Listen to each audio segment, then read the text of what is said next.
All right, chapter 1 of Kenneth Samples, without a doubt, gives 9 reasons that we can trust that the God of the Bible is the best explanation for various elements of life, the experience we have here as humans. The first reason I already covered. I'm going to go through the other reasons just to clarify them, make sure that that everyone understands them. Number 2 is that God uniquely accounts for the order, complexity, and design evident in the universe. So basically on this one, if there is no God, everything would have to be chance and coincidence. It's just somehow come about. And the question is, what is more probable? That mind, life, and reason that we see here came from just nothingness, some random chance, or that it came from a source that had greater qualities itself. So with the Christian worldview, we see that life here on earth came from the ultimate source of life, that the minds that we possess came from the ultimate mind, that the life we have came from the ultimate source of life, etc. The other view, of course, would mean that life came from non-life, that the order that we can see today present came from non-order, and the lesser doesn't produce something greater. So the Christian worldview actually is more probable to fit the order and complexity and design that we see. The third argument was that God uniquely accounts for the reality of abstract, non-physical realities. I saw on the discussion board that most people did not like this answer. I think it's because just explaining these abstract, non-physical realities was more difficult. Try to put it in some other words. The way I like to explain it, you got laws of logic. A cannot equal non-A. You have moral values. This is right, this is wrong. People seem to universally understand these laws. You have laws of nature, such as the law of gravity, the law of entropy, stuff like this, which are already set in place and moving and functioning and universal.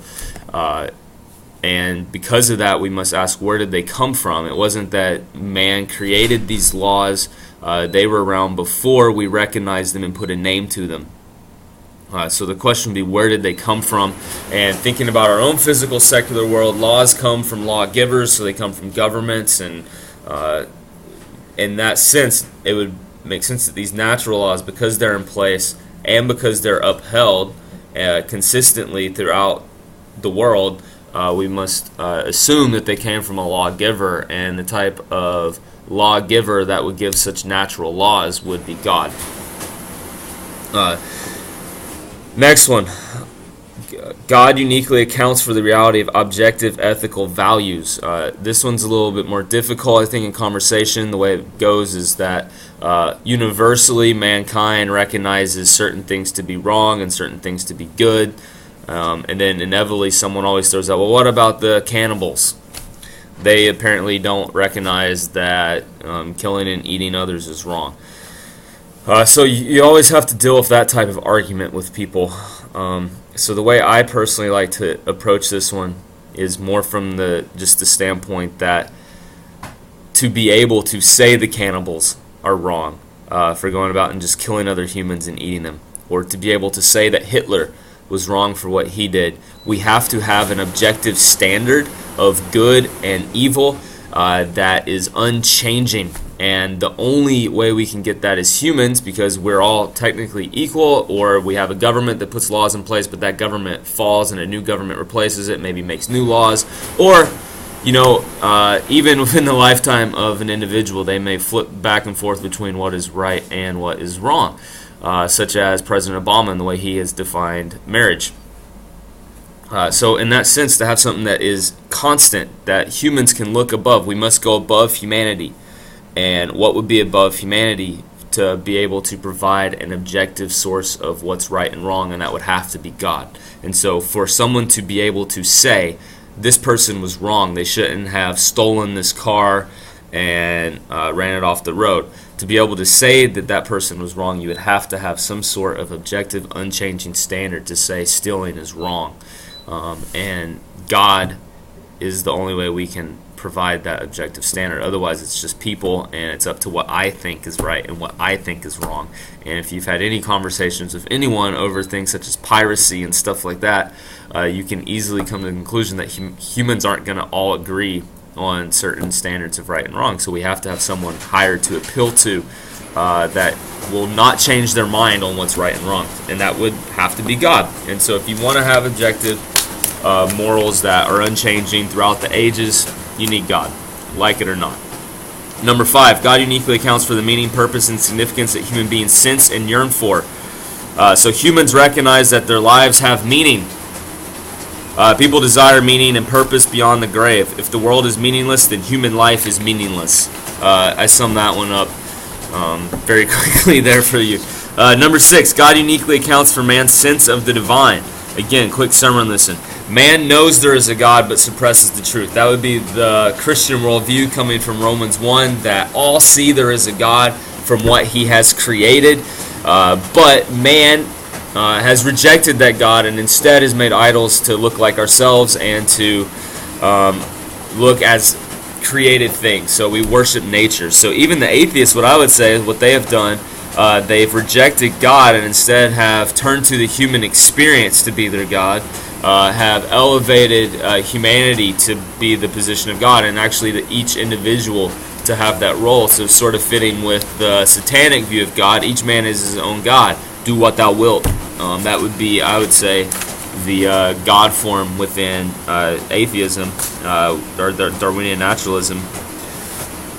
The question of what culture does not have a God or religion or view of the afterlife, and that's been consistent throughout history and time. So man's sense of the divine, what best explains for that, and is the fact that there actually would be a God out there that is known, and the God of the Bible gives that explanation. Number 7, God uniquely accounts for the enigma of man. Most people misunderstood this one or didn't get it from what I saw. The enigma of man, simply put, is how from mankind can we see these great forms of good and charity and self-sacrifice and seeking to help others and to make society good for all. How can we see that in humanity, but also at the same time in humanity see extreme forms of evil, genocide, rape, pillaging, plundering, stealing, all sorts of nasty stuff? How can all that come from humanity? In the naturalistic worldview, you would think you would see one and not both. If the idea is working towards evolution, whatever goes to the best, why do we have this urge to do one and a recognition that the other's wrong, and that within the same individual, just within one person, we see both good and evil taking place?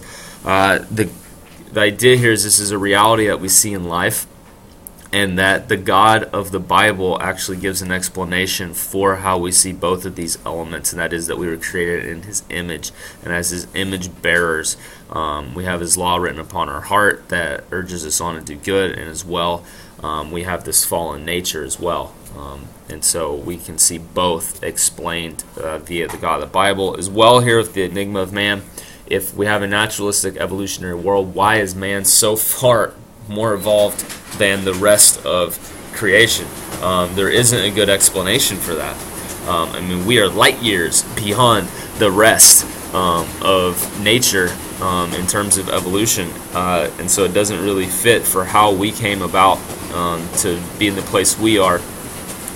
The God of the Bible, though, definitely gives the explanation. We were actually created to be set apart from the rest of creation, to be stewards of His creation. And we were given dominion over everything that He made, to cultivate it and to take care of it, and that's what we see we are doing. And so the God of the Bible actually gives an explanation for what we see. Number 8, this is the best one. I'm very disappointed that more of you did not say this was the one you felt most comfortable using in a conversation, but it's the Jesus card. How do we know God exists? Because of Jesus. His life, death, and resurrection is all we need to know not only that God exists, but who God actually is and what He's done for us out of His love for us. Amazing argument. We already covered that a lot for 4 chapters, so I'm just kind of disappointed more of you didn't pick that one. That's where I'd say you should always go to when people ask, how do you know God exists? Say, because Jesus walked the earth. And when they ask more about that, you just get to share his credentials and his miracles and the good news of what he's done for humanity. Number 9, God uniquely accounts for the meaningful realities of life. Meaningful and necessary realities require an adequate explanation. The Christian worldview provides an answer to all of these realities. So number 9, God uniquely accounts for the meaningful realities of life. This one is a catch-all for everything that we have already covered, which I think is pretty good for us to be able to do. Basically on this one, a worldview needs to answer all questions and all aspects of life, and the Christian worldview answers all of the other reasons covered in a very unique way, which is more probable than other explanations. And in most cases, other worldviews offer no explanation to these questions whatsoever.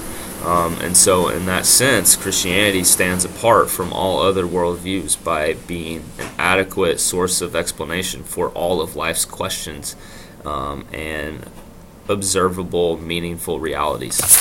All right, hopefully that helps explain chapter 1 for you, because I saw there was a good bit of confusion in the discussion board from some of you on some of those various reasons.